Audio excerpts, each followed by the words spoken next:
Vasco da Gama இந்தியாவை கண்டுபிடித்த ஹீரோவா அல்லது கொடூர அரக்கனா? கோவாவில் இன்றும் கம்பீரமாக நிற்கும் 300 ஆண்டுகள் பழமையான போர்த்துகீச கட்டிடங்கள் அவர்களின் ஆதிக்கத்தை நமக்கு நினைவுபடுத்துகிறது. இவர்களின் இந்திய வருகைக்கு மிக முக்கிய காரணமாக இருந்தவர் வாஸ்கோட காமா. பலரும் அவர் இந்தியாவை புதிதாக கண்டுபிடித்தார் என நினைக்கிறார்கள்.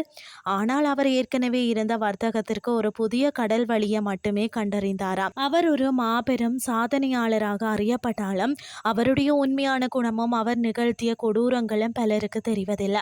புதிய கடல் வழிக்கான காரணம் பார்த்தீங்கன்னு சொன்னால், ஐரோப்பியர்களுக்கு மிளகு, இலவங்கப்பட்டை போன்ற மசாலா பொருட்கள் சமையல் மற்றும் மருத்துவத்திற்கு மிகவும் தேவையாக இருந்ததாம். இவற்றை ஐரோப்பியர்கள் மற்றும் வெனிஸ் நாட்டு வியாபாரிகள் மூலமே அதிக விலை கொடுத்து ஐரோப்பியர்கள் வாங்கி வந்தனராம். கிறிஸ்தவர்களுக்கும் இஸ்லாமியர்களுக்கும் நடந்த மத போர்கள் மற்றது ஒட்டோமான் பேரரசின் வளர்ச்சி காரணமாக தான் நிலவழியாக நடந்து வந்த வியாபாரம் தடைப்பட்டது.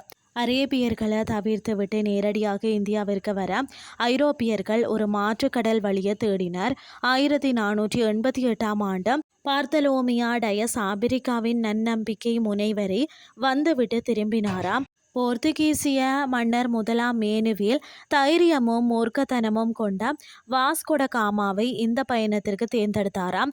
ஜூலை 8, 1497 அன்றுதான் 3 கப்பல்களுடன் வாஸ்கோட காமா பயணத்தை தொடங்கினாராம். நடுக்கடல்ல புயல் வீசியதால் கப்பல் மாலுமிகள் பயந்து பின்வாங்க நினைத்த போதும் வாஸ்கோட காமா அவர்களை கடுமையாக மிரட்டி பணிய வைத்தாராம். மொசாம்பிக் பகுதியில் இஸ்லாமியர்கள் போல வேடமிட்டு அவர் ஏமாற்ற நினைத்த விஷயம் கண்டுபிடிக்கப்பட்டது. உடனே அந்த ஊர் மீது பீரங்கியால் தாக்கிவிட்டு தப்பினாராம். பிறகு மாலிந்தி என்ற இடத்துல ஒரு அரேபிய மாலுமியின் உதவியை பெற்று இந்தியாவிற்கு வந்தாராம். அதாவது மே 20, 1498 அன்றுதான் வாஸ்கோட காமா கேரளாவின் கள்ளிக்கோட்டையை வந்தடைந்தாராம். அப்பகுதி மன்னரான சாமோதிரி அவரை வரவேற்றாராம். ஆனால் வாஸ்கோட காமா அரசருக்கு பரிசாக அளித்த சாதாரண துணிமணிகளை பார்த்து மன்னரின் ஆட்கள் சிரித்து அவமானப்படுத்தினார்களாம். அரேபியர்களை விரட்டிவிட்டு தங்களுக்கு மட்டுமே வர்த்தக உரிமை தர வேண்டும் என்ற காமாவின் கோரிக்கையை மன்னர் மறுத்துவிட்டாராம். இதனால் கோபமடைந்த காமா ஊர் திரும்பும் போது சில இந்தியர்களை கடத்தி சென்றாராம்.